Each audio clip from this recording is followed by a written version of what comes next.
और उस बीमारी का कोई हल, उस रोग का कोई हल नहीं दिख रहा, कोई हल नजर ना आ,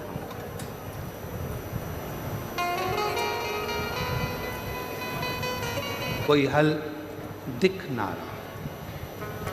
तो बैसाख महीने में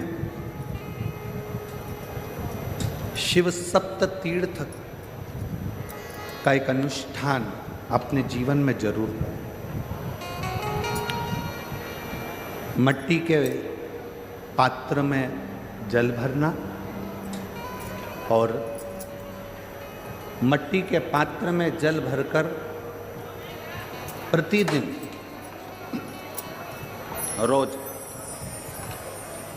7 दिन का ये नियम होता है सप्ततीर्थ का। सप्ततीर्थ बस विराम जो है उसका प्रदोष के दिन होना चाहिए। और बैसाख के महीने में जब आप सप्ततीर्थ का अनुष्ठान करें, 1 घड़ा जल का रोज भरें प्रतिदिन, और 1 बेलपत्र, 1 शमी पत्र उस घड़े के नजदीक में कोई पात्र में अवश्य रखें।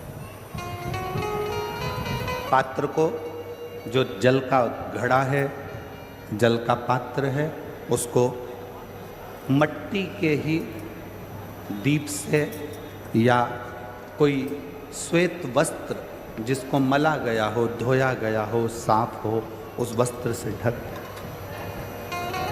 एक दिन एक शिवालय में जाएं, शमी पत्र अशोक सुंदरी वाली जगह पर समर्पित करें।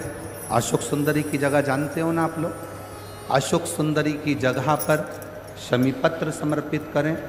बेलपत्र जहां आप खड़े हैं उधर से डंडी का भाग आपकी ओर हो, और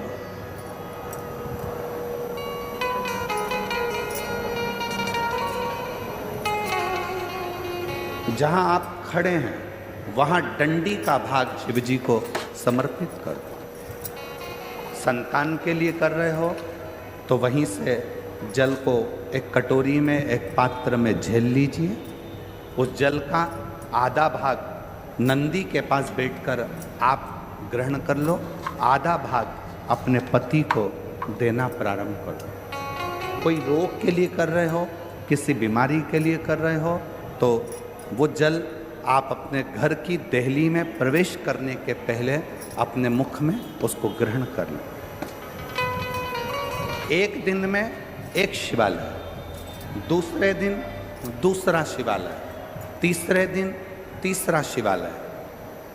अगर अपने नगर में, अपने गांव में, अपने क्षेत्र में 7 शंकर के मंदिर नहीं हो, यदि अपने गांव में, अपने नगर में, अपने क्षेत्र में 7 शंकर के शिवालय नहीं हो, तो मिट्टी का शिवलिंग बनाकर उस पे चढ़ा, पर रोज एक शिवालय अलग होना चाहिए प्रतिदिन। प्रदोष के दिन जब आप इस सप्ततीर्थ का विराम करेंगे, उस समय पर जल, जब प्रदोष काल आए, प्रदोष काल का जब समय हो जल चढ़ाओ सुबेरे, और प्रदोष काल का जब समय हो उस जल का पान उस प्रदोष काल में कर लेना। प्रदोष को, जो प्रदोष काल में उस जल को शंकर का पंचाक्षर मंत्र नमः शिवाय, षडाक्षर मंत्र ओम नमः शिवाय या श्री शिवाय नमस्तुभ्यम बोलकर प्रदोष काल में उस जल का पान करें। बाबा को प्रार्थना करें, शिव से विनय करें। ये नियम केवल बैसाख के महीने में होता है, इसको बाकी के महीने में नहीं किया जाता है। इसको बाकी के महीने में नहीं करते, केवल बैसाख।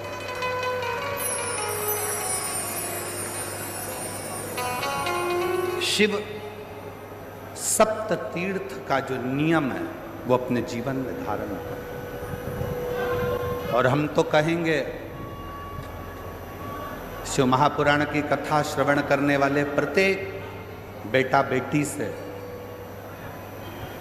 शिव महापुराण की कथा सुनने वाले प्रत्येक शिव भक्त से हम तो कहेंगे कि शरीर में कोई रोग नहीं भी है, संतान की प्राप्ति नहीं भी चाहिए, उच्च शिक्षा के लिए आप कर रहे हैं, अपने जीवन की खुशहाली के लिए कर रहे हैं, तो शिव का सप्त तीर्थ अनुष्ठान अवश्य करें, अवश्य करें और अपने जीवन को सार्थक करें।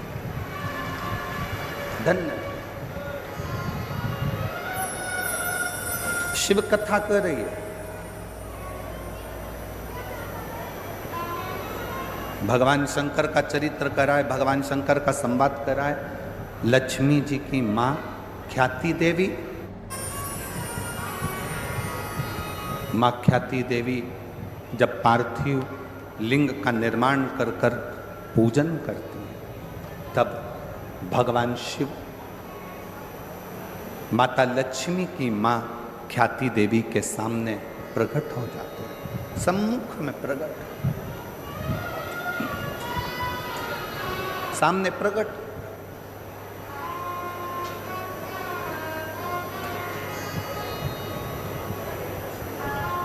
शिव को प्रकट करने के लिए या भगवान शंकर का वर प्राप्त करने के लिए या भगवान शंकर को प्राप्त करने के लिए, उनका आशीर्वाद लेने के लिए बहुत सारा आडंबर दिखावा शंकर को प्रिय नहीं।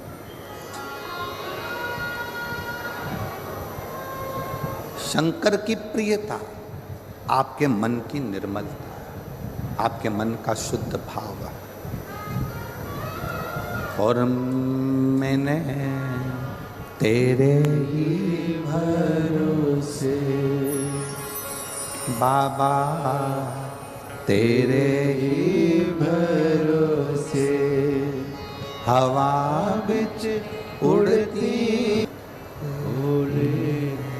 मैं तेरी पतंग शंभो, मैं तेरी पतंग हवा बिच उड़ती जावांगी, बाबा डोर हटो छड़ी नाम कटी जावांगी, भोले मैं तेरी पतंग शंभो, मैं तेरी पतंग। शिव को प्राप्त करने के लिए किसी दिखावे की जरूरत नहीं, किसी आडंबर की जरूरत नहीं, कहीं जाने की जरूरत नहीं है। शंकर को प्राप्त करने के लिए आपका निर्मल मन, निर्मल हृदय, निर्मल चित्त चाहिए।